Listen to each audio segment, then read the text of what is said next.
When Luke was making the GM hire, he said that you and him were talking about what you guys wanted in a GM and things. When it ultimately evolved to you being it, how excited were you for that role, and how much do you look forward to kind of putting your fingertips on it? Yeah, well, it's definitely unexpected. It kind of happened naturally, I would say, but I'm excited to learn kind of a whole new part of college basketball. That's the biggest part of the excitement for me, I think. I'm in year 20 now, which is a little hard to believe. But doing the traditional coaching and recruiting and scouting, and I love doing it. I've done it a long time, but this is just such a new space. It's still some things that I've done a long time, which is regular recruiting, as we've done forever. But there's a lot of new challenges, and in terms of different relationships and exploring new spaces, if you will. So I'm excited about it, and also really appreciative of the opportunity. You have a lot of familiarity with constructing rosters as an assistant coach, as a head coach. How does that help as a GM? Yeah, well, obviously, that's a big part of it. And we recruit as a staff. We have a ton of roster discussions. Obviously, everything is Coach Lauk's eventual call, as you know. But we try to spend a lot of time on that. So I spend a lot of time, whether it's on the road, on the phone, going to events, watching film, talking to scouts. So some of it's what I've been doing for a long time, but like I said, there's different elements, I think, now with the general manager job that obviously didn't even exist a couple of years ago, that are also a little different from the traditional recruiting situation. Were other college GMs or head coaches maybe helpful in saying, hey, you need to be good at this, work on this? You have connections obviously across the landscape, but I mean, how did you kind of formulate your thoughts on what you want to do with this job? Yeah, well, I think a lot of it was just challenging myself to learn a new space. And I think that this is kind of where college athletics is going, if you will, in terms of now between coaching the team, signing the roster, you've got obviously the NIL space to deal with, and now to be able to sign a new team every year. And we hope a lot of guys stay, but realistically, you're rebuilding year after year after year now. Somebody's got to be managing that. And I know from experience, from being a head coach and even being an assistant, a traditional assistant, it's really hard to go to practice every day, watch every practice on film, do your individual meetings with players, do your scouts, and oh, by the way, try to recruit, build the roster, prepare for the portal. It is a full-time job. And, I jokingly told Coach Laux when we decided to do it, originally I thought, all right, it's going to be about 50% traditional assistant and maybe 50% GM. And we keep leaning more 60, 70, but it's a lot to do, but I'm really, really enjoying it. And like I said, just really excited about the opportunity to continue to learn and grow.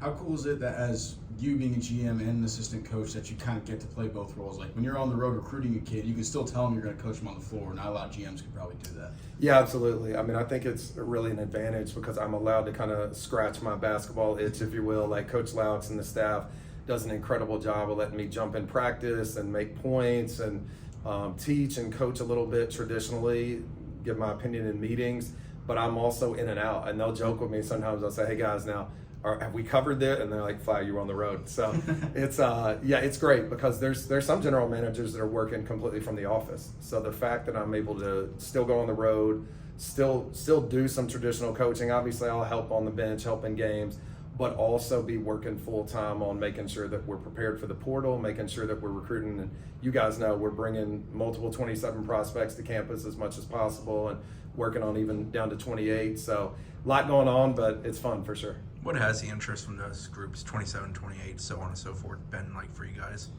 Yeah, I think that, Coach Laux has done a great job of prioritizing the South, and we'll build out. Now, obviously, we're going to recruit internationally. We're going to recruit where there are good players.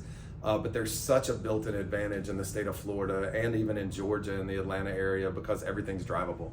And so it just gives you an advantage where mom, dad, AAU coach, high school coach, they want to be a part of it. And so the state of Florida, at least in my career personally, has really built my career. Florida and Georgia has taken care of me, if you will. So to have both of those states specifically in our region really supporting Coach Laux and supporting our program. As you guys know, we've had multiple visitors almost every weekend, and that's the biggest key is every kid's not gonna commit, at least on the first go around. We'll see down the road in the portal. But part of it's driving the Florida State brand, and part of it's making sure that people know, like, if there's a good player that's in the region, we're gonna try to go get them. the passion throughout the staff. We talk, obviously, just always preaches relationships. You guys go through it in recruiting. Just how is that kind of environment festered between you guys, and how do you keep it going every day?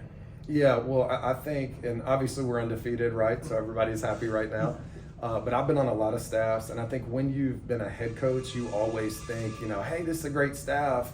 Besides the staff I put together, you always have a little bit of and I love the staff I had as a head coach, but I'm not saying this because, Coach Laps hired me or because we've got a long-term relationship, but he was very strategic in the way he put the staff together. And so there's not a lot of friction and a lot of bumping heads, if you will, because we're all at different points in our career. Gerald Gillian's been a head coach and is going to be a head coach again. I've been a head coach. Coach Moran's been a head coach in the G League. You've got Chris Kent, who's going to be a future head coach. Derwin Kitchen, same thing, on down to our support staff. But we're all in different roles in terms of Coach Kent's running the player development, Coach Gillian the defense, Coach Moran the offense. I'm heading up the recruiting, but we all help each other, right? So there is no competitive, I signed this guy, they all help me recruit. We're all recruiting together. And I think when a staff is functioning in the right way, I think it is about relationships. And Coach does a great job. He does this with the players and with the staff, and it sounds like a pretty easy rule, but just be a good person.